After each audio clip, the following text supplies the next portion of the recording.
এই যে ভাই দেন। এখানে কয় টাকা দিলেন স্যার? কেন ভাড়া 60 টাকা 60 টাকাই দিছি। স্যার 60 টাকা তো সবসময় দেন, সামনে তো ঈদ, এখন একটু বাড়াই দেন, 100 টাকা দেন। বুঝলাম না, সামনে ঈদ তো আমি তোমার 40 টাকা বাড়াই কেন দিব? স্যার সামনে ঈদের লাগে একটু বাড়াই দিবেন না?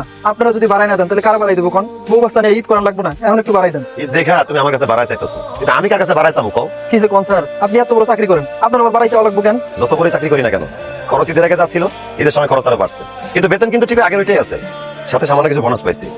মাঝে মাঝে মনে হয় কি জানো, আমার মতো মধ্যবিত্ত চাকরিজীবী হওয়ার চেয়ে তোমার মতো রিক্সাওয়ালা হওয়া অনেক ভালো। কি কোন স্যার, রিক্সাওয়ালার জীবন ভালো এটা আপনার কেন মনে হয়? দেখো, তুমি রিক্সাওয়ালা দেখা আমার কাছে টাকা বাড়ায় চাইতে পারতেছো, মনে সুখ দুঃখের কথা বলতে পারতেছো, কিন্তু আমরা যারা চাকরিজীবী আমরা কারো কাছে বাড়ায় চাইতে পারি না, মনে সুখ দুঃখের কথা কাউকে বলতে পারি না। যাই হোক, 60 টাকা ফেরত দাও। এই নাও 100 টাকা, বউ বাচ্চাটা ভালো করে দিতে হবে, ঠিক আছে? আসসালামু আলাইকুম স্যার। ওয়ালাইকুম আসসালাম। স্যার আমি তো আপনারে খুঁজতেছি স্যার। কেন, আমি কি করলাম? আমার কেন বুঝতেছো? স্যার 2 দিন পরে ঈদ, বাড়িতে টাকা পয়সা পাঠানো লাগবে না, নতুন জামা কাপড় কিনতে হইব না। হ্যাঁ, 2 দিন পরে তুমি নতুন জামা কাপড় কিনো, বাড়িতে টাকা পয়সা পাঠাও, আমার কেন বলতেছো? আমার কাছ থেকে তো তুমি কোনো টাকা পাও না। টাকা পাই না স্যার, কিন্তু বকশিসটা তো পাইছেন স্যার, আমার ঈদের বকশিসটা দেন। বকশিস তোমার দিবে বাড়িওয়ালা, আমি তো বাড়ি ভাড়াটিয়া, আমি তোমার কেন বকশিস দেবো? তোমার যে বকশিস দেবে বাড়িওয়ালা দিবে। স্যার বাড়িওয়ালা বকশিস দিছে স্যার, এরপর আপনি যদি কিছু দেন তাহলে আরো ভালো হয় স্যার। আপনারা যদি না দেন তাহলে কে দিব কম তো স্যার? তাও ঠিক, আমরা যদি না দিই কে দিবে? তুমি আমার কাছে চাইতে পারতেছো, আমি কার কাছে গিয়ে যাবো আমি জানি না। আমার যদি কেউ বকশিস দিত তাহলে মাথার উপর দিয়ে বোঝা গুলো একটা নামতো। এই নাও 1000 টাকা, বাড়িতে যাও, বউ বাচ্চার সাথে ভালো করে ঈদ করো। ধন্যবাদ স্যার।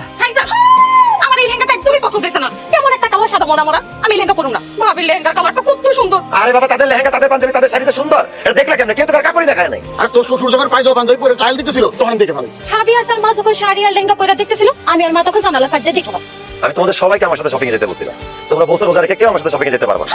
আমি রোজা রেখে একা একা সবার জন্য শপিংটা করলাম, এখন কারো কিছুই পছন্দ হইতেছে না। আমি কি করবো তুমি বলো? বাজান এক কাজ কর, আমার শাড়ি 2টা তোর শাশুড়িকে দিয়ে দে, আর তোর শাশুড়ির শাড়ি 2টা আমাকে এনে দে। আমার ওই একই কথা, আমার এই পাঞ্জাবি তোর শ্বশুরে দে আর তোর শ্বশুরের পাঞ্জাবি আমার এই দে। ভাইজান, ভাবির লেহেঙ্গাটা আমার বদলি করে দাও, আর আমারটা নিয়ে ভাবিটা দাও। ভাবিরটা আমার বেশি ভালো লাগতেছে, আমি ভাবিরটাই করব। তোমাদের যারা আমি যা দিছে তা তোমাদের কাছে রাখো, আমি কথা বলে দেখতেছি।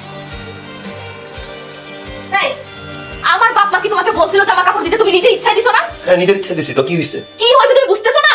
আমার বাপ মার জন্য এগুলো কি আছে, এটা কি পাঞ্জাবি, এটা কি শাড়ি, আমার জন্য কি লেহেঙ্গা আছে, আমার একটা জিনিস পছন্দ হইতেছে না। এত ভালো ভালো পাঞ্জাবি, পায়জামা, জামা কাপড়, লেহেঙ্গা, তারপর পছন্দ হয় না কেন? পছন্দ হবে কিভাবে? কম দামি জিনিসপাতি নিয়ে আসলে তো পছন্দ হওয়ার কথা না। জামাই সাথে তুই ছেলেবেলা করতেছিস কে লিগা?